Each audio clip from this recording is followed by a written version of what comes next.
During the pandemic, I think we all learned as supply chain leaders, the demand plans go out the window when supply is so uncertain.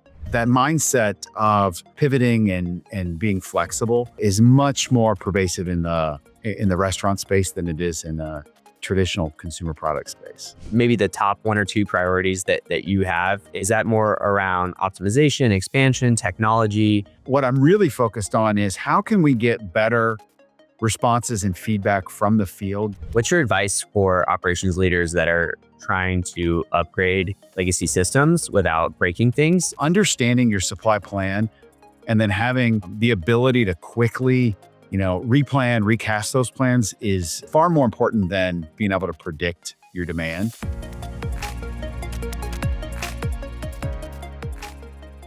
Hi, everyone. Thanks for listening to another episode of Shift. Today, I'm speaking with James Butler, who is the Senior Vice President and Chief Supply Chain and Corporate Strategy Officer at Brinker International. James, thanks for chatting with me today. Hey, Sean, good to see you. Thanks for having me. Yeah, no, I'm really excited about this. There's so much to talk about. You have a really impressive background. I think where I wanted to start, and actually, maybe if we can throw it to you to begin, before some of the questions would just be to give the audience a little bit of your background. I think you've got a pretty impressive resume from managing supply chains, from paper towels at Georgia Pacific to fried chicken at KFC to Chili's, and probably much more than I'm leaving off. But maybe you could give a quick background about yourself and your experience for the audience. Sure. And the story always makes a lot more sense as you look back and you retell it. But I started my career as a marketing and sales professional. I really thought that's the space I would live in. I started selling a lot of products, business to business. I've done copy machines, packaging materials, heavy equipment and machinery. My pivot was actually after doing that for a number of years and realizing that I wanted to be more on the strategic side of business. I went back and got my MBA at Vanderbilt. At Vanderbilt, I was very much a generalist. I tried to study every aspect of business that you could. That led me to consulting, where I probably spent better part of 8.5 years with Deloitte Consulting and leadership roles, helping guide consumer products companies with their strategic endeavors, mainly in the supply chain. After a number of years there, I wanted to get back into industry and really kind of establish myself as a leader in the CPG space, in the consumer product space. As you mentioned, I went to Georgia Pacific, one of the world's largest providers of paper products, paper plates, paper towels, toilet paper.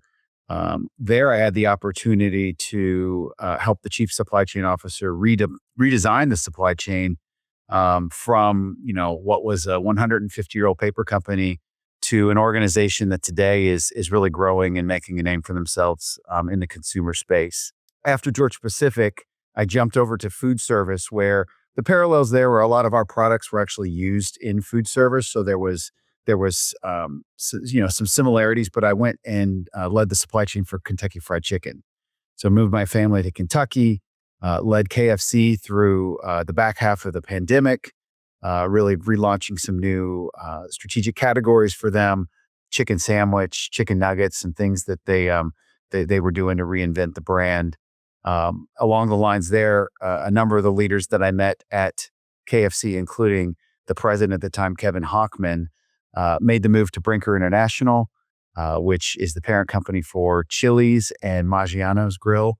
And I made the leap as well. There was a great opportunity to help two really great brands make a turnaround. And we're in year 3 of that endeavor, or just wrapped up year 3, and I'm having a great time.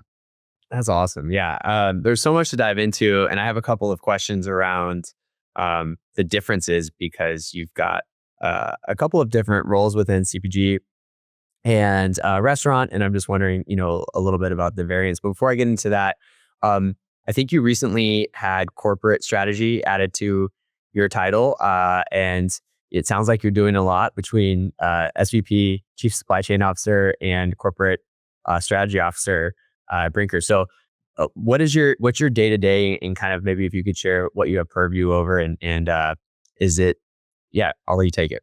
Well, when I joined Brinker, initially as the role of Chief Supply Chain Officer, I assumed responsibility for all the products that we buy. We spend, over $1 billion a year in just food ingredients and paper that goes through our restaurants. We have over 1,200 restaurants that we have to make sure the products are distributed to and orders are flowing through the system. And then we've got a quality assurance team that's making sure that that product is food safe, that it meets our spec, that when the chef or the cook gets that ingredient, it's exactly how they expect it. So the guest, gets exactly what they want on the plate. My first year was really focused on helping transform that group for what was ahead of us. And that was, taking a brand that was cost focused for so many years, just optimizing on, 1% growth year over year and tooling them to be ready for, what's now been 20% growth quarter over quarter, for over 8 quarters, consecutively now. And so we've had tremendous growth in, in what that looks like, but it took a different mindset in the supply chain. So I spent the better part of that first year, laying out a new vision for the group, building the best team that was equipped to really, take on a new challenge in terms of how to support our brands. In my second and third year, I was able to layer in a connected role, but a very different role, which is that of the corporate strategy leader. And largely for us, our overall strategy comes from our CEO, Kevin Hochman, our leadership team, and concert with our board. But as those strategies manifest themselves in cross-functional programs and projects, there was really a need here for a small group, an agile group that could bring those things together, help us prioritize, help us run projects. We've had a lot of successes. We've had things that didn't work. And so also a team that can codify, why was this successful? What did we learn from the other thing? How do we apply that moving forward? And as you go back through the last 3 years and all that we've accomplished, a lot of what we've been able to do has just been through the fact that we can move in a very fluid manner, cross-functionally, whether it's ops, IT, the supply chain, and then ultimately the field working hand in hand to deliver the results. Yeah, that's great. I guess maybe the question there would become, is there a large difference that you see between Georgia Pacific or KFC or now Brinker as far as the supply chain operations, obviously targeting slightly different from the CPG or a restaurant perspective? Are you using the same fundamentals and kind of applying them in a different light to each role, or are they vastly different? I think when you are the net manufacturer of a product, you think of things a little differently. It's a lot of constraint management, and you're making sure that you're making promises that you can deliver to your end customer. At Georgia Pacific, a lot of that is the big box retailers, the club stores. They're fairly demanding. There's not a lot of leeway in terms of what you commit. So there's a lot of rigidity you put into the system to make sure that what you promise is what you deliver. There's also a set number of products that you're putting in there. If you go to a restaurant, the permeations of what a guest may order are vastly different. Even how it's executed at a restaurant, even though we have SOPs and all sorts of playbooks that we roll out, they're executed in slightly different manners across restaurants, across regions. So you have to be, by nature, more flexible in the restaurant space. You also rely on a number of other suppliers to actually support you in manufacturing those ingredients, providing those ingredients, even if they're produce that's coming from, from the growing fields. Vegetables, fruits, they all look very different.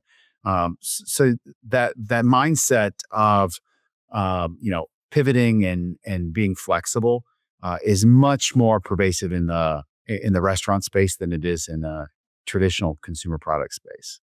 That makes a lot of sense. I guess maybe a follow-up there is when you are trying to implement maybe a new process or optimize something within that to what potentially could be hundreds of franchise or corporate locations, what's your approach in kind of getting buy-in from the operators? Is there something that you have to go temperature check first, or is it more of this is the way we're going to do it, and get on the train or get off? So, so I would tell you that the secret sauce to our success the last 2.5 years, 3 years here at Brinker and especially at Chili's is our ability, our willingness, even the reason that we demand going and getting operator feedback first. They're the closest to our guest. We truly believe that, what the guest wants is what we have to deliver. That's what makes them come back. And, whatever it is they want, that's what's got to be on the plate. Right. And the team members who are servicing them, meeting them every day are the ones that know best on how to execute and how to make those promises. So we've really had to, tear down the old way of command and control and pushing things out to the field and just saying, just follow the process, just move it along. Part of that strategy role you had mentioned, a big part of it is harvesting feedback from the field and then cascading that into the projects we're working on, the different departments to make sure that they have that voice of the operator in everything that they do. It's super interesting, and I want to talk a little bit about some of, I guess it would be that coupled with now the technology advancements. I think legacy supply chains. There's more of the slower, bulkier type software with some of the incumbents, and now you have the introduction of AI, and you have all of these efficiency plays. Obviously, still trying to make sure that you get close to those ground operators to make sure that it is in line with what you're expecting, and I think that's probably really important. But I know that you've led some of the transformations, and I think with IoT and some AI at Georgia Pacific, and even SAP transformations. So I just want to talk a little bit about that. What's your advice for operations leaders that are trying to upgrade legacy systems without breaking things? And we'll take that first. And then the second topic will be just understanding maybe more around how you're thinking about things go forward with AI. So maybe to start, if I could, we'll start with what's your Sure. advice for your operations. So, there's a couple things at play there. When I was in consulting, so much of my work was focused on um, demand planning, demand forecasting, leveraging tools to try to predict what products you're going to need to make. And in some senses, when you have the constraints of like a Georgia Pacific, that makes sense. You're setting up your line. You need to make the right product. And, you always just say at the supply chain there, if I don't make it, you can't sell it. Right? There's a rule, a lesson in there. During the pandemic, I think we all learned as supply chain leaders, the demand plans go out the window when supply is so uncertain. When you're not sure which labor you're going to have, when you're not sure if ingredients are going to be able to make it over. Most recently, we've been looking at tariffs and all sorts of different delays that we've had, port strikes. So, I've really come to the school of thought that, understanding your supply plan and then having the ability to quickly, replan, recast those plans is far more important than being able to predict your demand. And so, I'm very interested in tools that allow me to pull up on a page exactly, what my supply position is at any minute and then help me think through iterations when I do have, I have a plant manager that calls me and says, hey, we had to shut down last week for whatever reason, and helping to pivot there. AI certainly can play a role in that because it can calculate and run those calculations far faster. It can actually help you think through different things. I still think that there's, a lot of merit in just spending the time up front and thinking about what is our disaster recovery plan and how do we make pivots. But then at the end of the day, we could have a number of outages here. And, the most important thing is our ability to then share that with our operators, with the people impacted, and then help them think through what their options are. Our restaurant managers are incredibly resilient and incredibly creative. They can think of things that we don't. So we also look at communication tools that just allow us to share our message more broadly, quicker, and then source feedback faster. So when you talk about, I guess, there's so many points I think we could hint in on, and obviously you have the disruptions that are unforeseen, and then you have, things like tariffs, with the COVID pandemic, I'm sure that was an impact as well. But then you also have for you on more of a international scale, I think you guys are operating in 29 countries or something like that. So, um, does that require you to kind of have like maybe you can zoom in from like a geographic perspective? Are you having different resiliency or redundancy plans in different regions? Is it by country, or can you maybe just talk about um, how do you equip for something that's not just by a small region in the U.S. as an example? Sure. We do try to make sure that we're multi-sourced and also kind of not just multi-sourced across suppliers, but also across facilities within those suppliers. So we do have redundancy built in intentionally. We have a number of plans around, like how would we, what we do even if a piece of equipment went down. What can we sell? What can we not sell? How quickly can we recover? But in food, you also look to try to be as closely sourced to your point of sale as you can. So there's probably cost synergies that you can get if you mass produce a bunch of stuff. What that results in is a lot of frozen product, and product that you're just inventorying everywhere. We are fortunate enough to be able in nearly every geography we operate in to find high quality uh, food providers who can meet our specs and bring those ingredients into our restaurants, and then allow our cooks to just let them cook, right? Yeah, yeah, exactly. That's super interesting. I guess it kind of brings up. So I know we talked about you were doing consulting at Deloitte, and now actually kind of owning the outcomes. How has that changed for you? Kind of being more outside and now actually owning it. Maybe from like when you first got into to now, and what does that look like for you? So I absolutely loved my time at Deloitte and was able to face so many of the most challenging strategic problems that the industry was facing at the time. When I was there, it was a lot of consolidation. You had Kraft Heinz coming together, Mondelez. You had a number of organizations, and that created a lot of opportunities operationally to drive synergy. Um, what what I didn't love about that role was it was a lot of paper thinking and a lot of iteration around just putting large decks together. And I finally got my taste of what I knew I was missing when I was at Georgia Pacific, and we were facing an inventory issue, and quite literally on a napkin, we drew out what we wanted to do, and within a number of days, we were out at a warehouse testing it out. There was not an appendix to a deck and 4 board meetings. It was just rolling it out, and it was then that I found, you know, I like being able to go test things quickly. I like being able to go talk to operators and not have to ask permission. Can I go out to the shop floor? Can I go meet with, this leader or not? And so having that latitude in the role that I have today, um, y- you know, just tonight, I'm going to take my family out to a Chili's and I'll sit down there with the manager and ask him 4 or 5 questions about, a couple things that we're testing. So, I find far greater fulfillment in that. And I think you could say I probably perform better in that environment as well.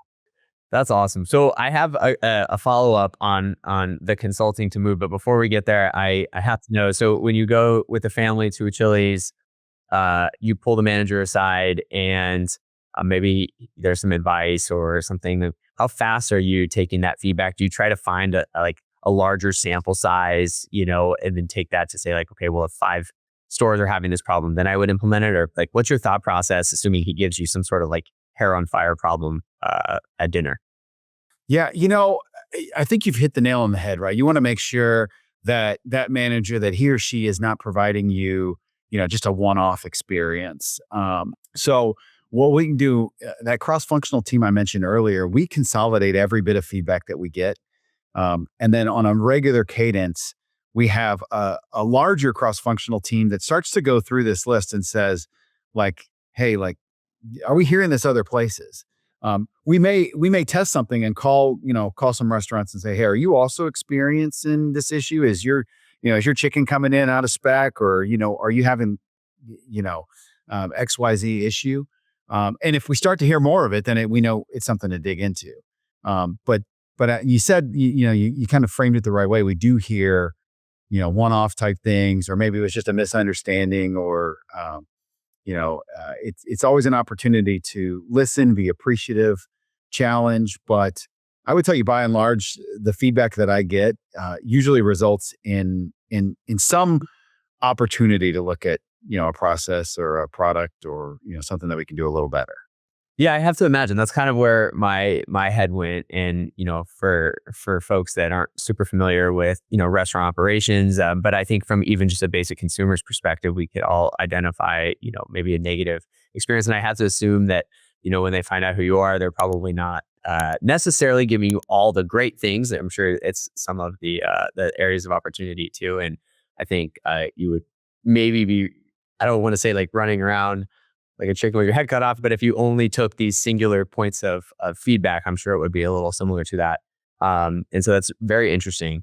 I think the secret in this process of soliciting feedback and really trying to operate or operationalize the what you hear from the field is doing it in a manner that is deliberate and has a bias for action, but is not that fire drill, right? You want to be paced. And I've got a department of 80 people. I sit in a building where 650 people support our restaurants, right? We want to make sure that we're directing them in the right in the right manner as well. And then we've got in the field, we've got 85,000 team members. Like if one manager is telling me experience they're having, there's probably someone else out there of 85,000 that's having it. Even if it is, just an opportunity to reteach them on the process. If that's the only thing that we learn from the lesson is like, no, there's nothing wrong with this product, but the team members' understanding of how the product should perform needs to be that at the end of the day, we're still responsible for explaining the whys and the coaching and the training. And so a lot of those opportunities and the mindset shift is not to get defensive, but to seek to understand, like, how do we make it better? And I can guarantee you and your listeners, if you haven't eaten at a Chili's in a while, come in. The food is the best it's ever been. The experience, in kind is at its peak, and you would notice a difference. I totally agree. And I actually have visited a Chili's recently, and it was because my wife saw a viral video of I think it was a TikToker or something like that, having this experience. And so I'm sure that's maybe made an impact, but I totally agree. I think one thing that I wanted to ask about, and kind of my question initially, was just going to be like, if you could go back and give yourself one piece of advice when you move from consulting to kind of like living this, what would it be? But maybe to build on that, we do have a lot of folks that are coming into like true leadership in supply chain for the first time. And in a similar light where they might have multiple warehouses, not necessarily restaurants, but multiple warehouses that are rolling up to them. And so maybe for you and in kind of your experience, what are some of the things that you did to just initially like get the lay of the land? How many stores did you visit? How many people did you talk to? And if you have any of that feedback, like what do you think equipped you for success? And then is there anything you would have done differently looking back? Yeah. So I might answer that slightly different to say, when you grow up in supply chain or manufacturing, you think very much in the traditional sense of, yield and waste, on time, fill rate. And those are good metrics. They're indicators of how well you're performing, but you can get overly focused on those things, almost to the extent that as long as you deliver those, nothing else matters, right? And everything's good. I would shift it on its head. And one of the things I think that's been fortuitous to me is that I grew up wanting to be in sales and marketing. And so I've always had this slant towards, how do we sell more? How do we grow the organization? But if you as even a supply chain leader can clearly articulate, how your organization creates value for your customers and what's most important, and then the role that your team or your function plays in delivering that, you first will get a sense of these are the things I have to focus on. These are my priorities. And then if you then go out with intention of challenging, how well are you delivering on those things? And in kind, how does the work that your team deliver, either alleviate or create friction for the next person in line, whether that's your sales team, your operators, the people in manufacturing, where do they feel pain points and friction? What frustrates them? what doesn't allow them to perform at their best. If you focus on those things and have a common goal of what you want to iterate on, it's much more effective than taking the mindset of well, our trucks were on time and they were we delivered the cases the correct way. You can get really tied up in that. That's all stuff that internally I think you deal with. Externally, whether that's outside your organization or outside your department, I think we're here to serve. Our customers are outside of our four walls, right? So we're here to serve. That's awesome. No, it's great advice, and I think it's. I guess maybe one last thing to dig into there as maybe a piggyback. So we're obviously just kicking 2026 off. What do you think is like maybe the top one or two priorities that you have, and is that more around optimization, expansion, technology? For the supply chain leaders, maybe it'd be good for them to hear kind of what's top of your head. I'm sure it is on theirs as well. But what are those top one or two things that I don't want to say keep you up at night, but are like really a priority for you as we enter the new year? Yeah. So you had asked how often do you get out to restaurants? How often, I'm trying to do it more this year intentionally, meaning at least once every 6 weeks, I'm spending 2 to 3 days of continuous time in a restaurant with a leader, who may, a regional leader who has responsibility over, 10, 15, 20 restaurants, going with them and just understanding what are their challenges and then bringing that back to my team. When I do that, it never fails um, to kind of surprise me how much I hear out there that we don't talk about in our four walls. So what I'm really focused on is how can we get better responses and feedback from the field around everything that frustrates them. And a lot of it, my belief is we just make it really hard to do that. Think about a QA issue. Well, there's a form. If you're having a quality assurance problem with the product that you receive, we dictate this form that we want you to fill out that you can imagine a quality engineer. They want every piece of information they can get, right? Yeah. And so it's overwhelming. It's like doing your taxes just to say, hey, like I think my chicken breast should have come in larger than it did, right? And so I'm thinking through and challenging our technology partners internally and externally. Is this an area where AI can just help us, where a manager could just grab their phone and say, here's my issue. And, we can pull invoices. We can pull all sorts of stuff that then appeases the QA guy because I get what he or she needs. But then how do I just make the operator allow them to go on their day? So that's my number one focus. It's not one individual issue. It's just how do we just get better connected with what's really occurring in the field? Yeah, I think that's great. And that example resonates really well. I think you're spot on. They see a minor issue. The last thing they're going to do is go form fill something and take 10 minutes, right? Like they're moving so quick. I like your idea of utilizing voice AI to just say, hey, this just happened, and then they're on to the next thing. And frankly, you probably don't want to pull them off and have them fill out a form for 10 minutes, or at night they're going to forget and No. maybe like lose some of those details. I think that's a great use of AI, and then hopefully you can query to say, how many of these are happening at scale, and you don't have to get into the weeds with them. Well, even even if you start to get down that road, your tools and resources can help automate. Is this something that you need to escalate right away? Is this something that can wait a day or two? Some things are as simple as like, hey, I just need to get a credit for this item because it came in damaged. To like, my fryers are down and half of my menu is now unable to be produced, right? So like that's a 911. How do we solve that right away? How do we escalate those issues? And no maneuvering within a ticketed portal type, self-service portal system is going to get you to where I want to be. Whereas I think some of the technologies that are rapidly being introduced, that's exactly what they should be built for.